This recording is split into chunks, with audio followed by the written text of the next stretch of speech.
Buttermilk Biscuits, but without buttermilk, because I didn't have buttermilk. Ooh, see how they look? I'm going to put them on about $3.75 for like 10 to 15 minutes.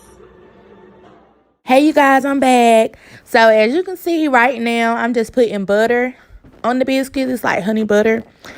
But it's like I had let the biscuit stay in for about 16 minutes.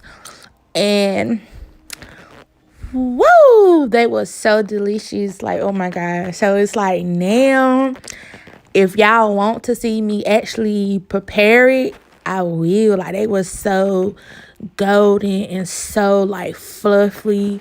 It was, oh my god, it was just so good. Like, oh. But if you enjoyed this little clip, please like, comment, and subscribe, and let me know if you want me to actually make the whole recipe. I had made buttermilk biscuits, homemade. Yes, yes, yes. Yes, yes, yes, yes, yes. Ooh, you see how it look? That steam coming off of it.